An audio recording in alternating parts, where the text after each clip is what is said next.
Welcome to the Whistling Woods Goonj podcast. It is our first lockdown podcast of the 21 days of merriment that is ahead of us. We are all sitting in our houses, trying our very best to keep ourselves and all of our countrymen safe and healthy from the COVID-19 virus that is turning the world into a Netflix apocalypse show. Joining me today, we've got Rachit, Daruka, and Rohitendra Chatterjee, who are from the School of Media and Communication final year. And according to both of them, coronavirus is ruining their lives because it's taking over their third year completely. We've also got Sneha Agarwal from the School of Media Communication second year, who is not so unhappy about coronavirus digging into her second year because she's still got her third year to look forward to. And we've also got Armaan Kaul from the filmmaking school. He's a producing specialization student in his second year. All right, very quickly, just a quick kickoff question. I'm going to come to each one of you by calling out your names, but obviously to kill time, everybody's time, everybody's trying the whole social media challenge type thing. And whether you like them or not, they are part of our lives today on social media, from push-up challenges to embarrassing photo challenges to my personal favorite, and I'm being very sarcastic there, workout challenges. So what is your most annoying social media challenge so far? Rachit? So for me, like I really love the film recommendations challenge, but what I find absolutely annoying is the song challenge, because people are generally tagging those friends of theirs who are really bad singers, and you actually have to tolerate their voice, which is actually very annoying, because you just find random people singing on your screen, which is very annoying for me. The Antakshi challenge is highly annoying. Rohit, you've been defending everybody's rights to get involved in all of these challenges, but what's the one that's grating you? There has to be something. I don't have a problem with these challenges per se, because I think it's really bringing people together. But I do have a problem with the cringy photos challenge, because every time I like somebody's photos, I get a DM, and now they're blackmailing me. You have to upload a picture. You have to upload a picture. Okay, we'll let you off the hook right now, but you have to upload the picture. Peer pressure on social media. No, I'm not 100% in the boat that these things are necessary, but whatever, in times like these, whatever gives you a little bit of happiness, you know what, go ahead and do it. So on to questions about quarantine and lockdown. So here's the question. I mean, how are you all managing to deal with lockdown? And if I go to Rohit on this, what's getting you through lockdown? I've been listening to a lot of music, like always. I've been brushing up on my editing skills, and I've been reading a lot. I've been in Bombay. It's like there's always something or the other coming up, but I can read without any interruptions right now. Like I've been finishing a novel in 2 days or something. So yeah, that's how I've been coping with the lockdown. What's the novel you've been reading? I am reading The Whisper Man. It's about a serial killer who abducts children by whispering at their windows. That's very scary. Obviously not a comedy with a name like that. And did you feel before lockdown, before quarantine, did you feel that you weren't getting time to read? Is this like a blessing in disguise? Yeah, to some extent, because I can read without interruptions. Like it doesn't take me out of the zone. While like in Bombay, there's always some work or the other coming towards me, and I'm like, okay, I have to read this book, and then I get stopped in the middle, and then maybe I leave the book in the middle, which is not happening right now. Like I can read without any interruptions, which is really nice. So you're saying you're basically getting the time to get through the book without your mind being diverted somewhere else. Yeah, definitely. Okay, excellent. Anybody else? Any other? For me, right now, it's spending time with family, because being away from them from a very long time, because I've studied in a hostel and I've been away since 8th standard, we haven't really got this much time where my father's also at home doing nothing absolutely, or else he's off doing business all the time. So I think the one thing is just coming together without any pressure on your heads and just getting to know each other more in ways that we couldn't possibly have before. Okay. Moving on. Rachit, what exactly? I mean, obviously Netflix, Amazon Prime, all of these wonderful OTT streaming platforms that we've all got with our lives. I mean, all of a sudden they've become the center of a lot of our universes. So, what exactly are you watching, and what kind of recommendations do you have for our listeners? So basically, I'm doing a research on how sexual content is used in Indian OTT platforms, and does is it sexual content? Is it a USP for the Indian OTT platforms, or are there other USPs as well? So that's the basic research question. So I'm having to watch a lot of Alt Balaji and Hulu. So if you want recommendations, I mean, I can just recommend shows like Charam, so which is not very family friendly shows, but yeah, that's the kind of content I'm having to watch. So Okay, Armaan. So I read this book recently, and it's called Homo Deus. That's and the author is Noah Harari, and It's a fabulous book. yeah, it's a fabulous book. What this book is actually pointing out is that, I mean, I feel that human beings have been conditioned in a manner to think that they're superior to all the other creatures in the world. And this time of coronavirus has completely made me personally think the opposite. I feel that the ecosystem around us was a product of our doings. Of course, I mean, the deaths aren't as significant as the Black Death that happened in Europe. And I mean, there are cases that have been pointed out in that book, such like these. And something like coronavirus is happening right now with human beings. So a lot of thoughts have been coming into my head, and I feel this is the time wherein we all can take something for the better. I mean, improve things for tomorrow, improve things for our environment. I mean, I'm a Kashmiri. I'm like a solid red meat guy, but I'm thinking to turn into a vegetarian now, slowly, to kind of help the animal shape.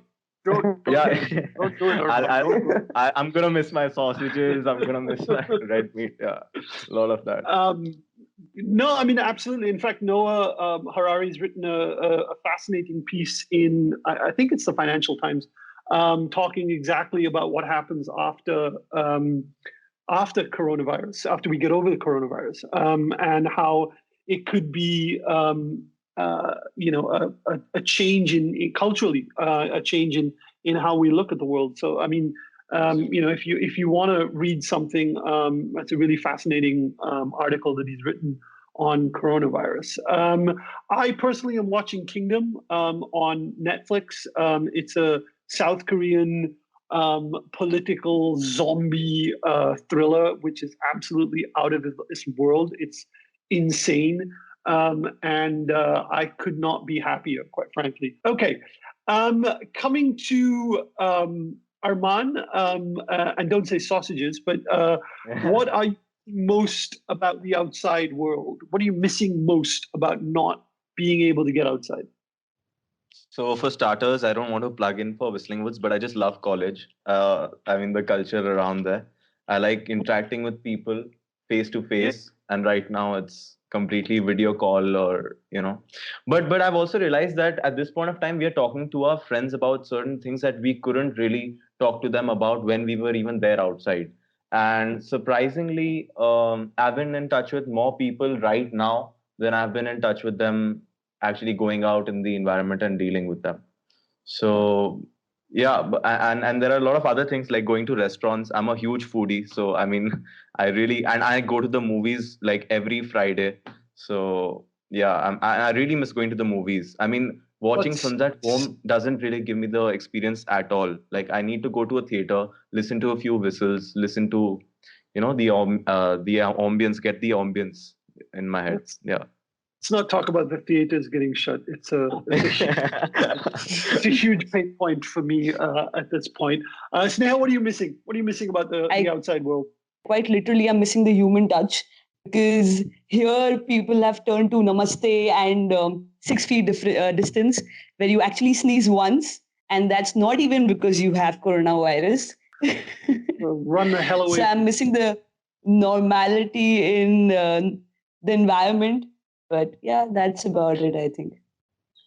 Rohit and Rachit, I mean, obviously, you probably have a more philosophical answer than that, because obviously for you, time is such an important factor at this point, and it's one of the things that you're losing, and you can't get it back, can you?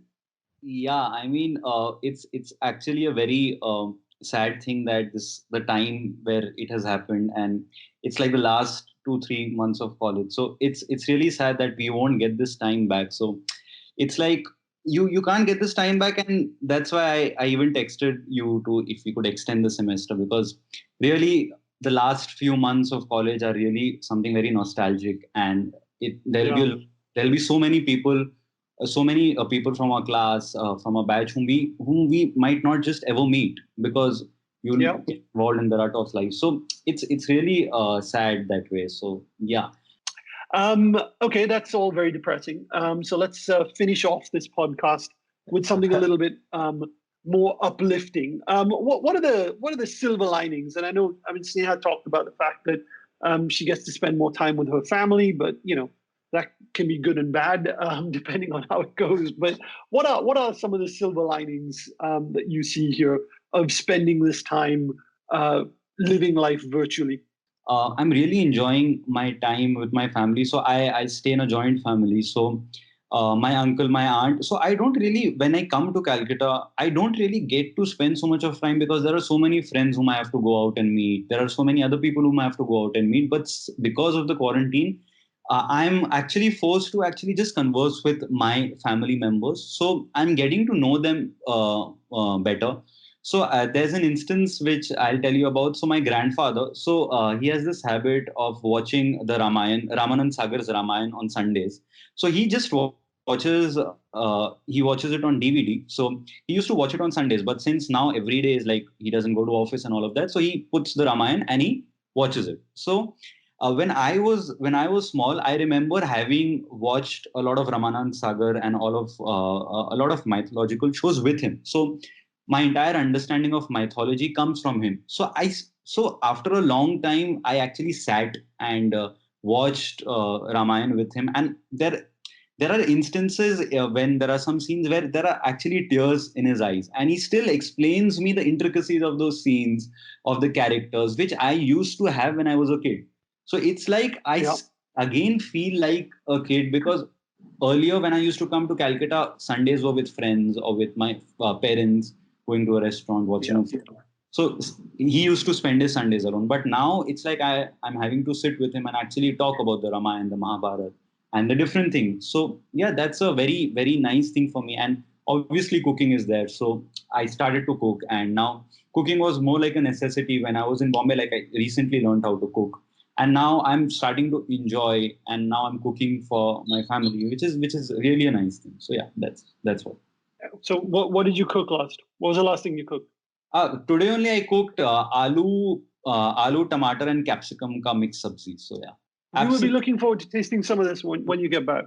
But unfortunately, I don't know how to cook non-vegetarian, because I'm a vegetarian. कोई बात नहीं हम vegetarian खा लेंगे आपके लिए कोई बात नहीं.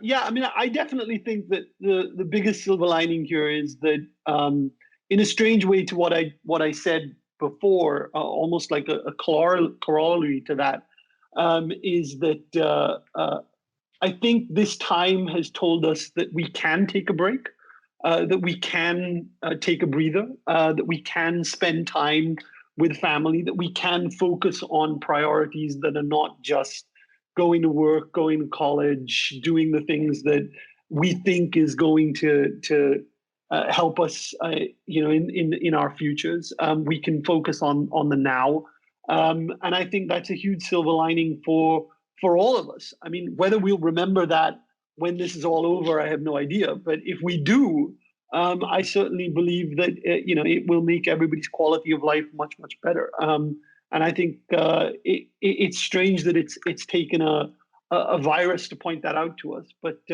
if it has, well then maybe we will be better off for it. Rohit, any closing thoughts? Any closing?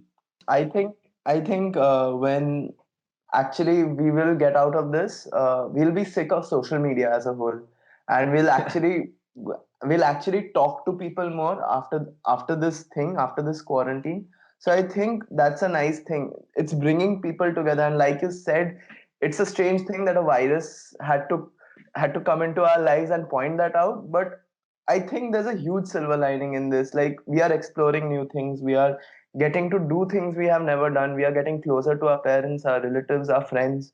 Yeah, hopefully we have our fingers crossed. Hopefully we'll be able to bring you this lockdown podcast regularly. Let's see just how regularly we manage to do it. But it's been great chatting to all of you. I hope that you will all remain safe, remain socially distant as everybody's telling us to do, and of course wash your hands. And if you have any confusion on how to do that, there are like 1,000 tutorials online these days telling you just how to wash your hands properly. And for all the listeners out there, please do keep listening to our podcast, Goonj.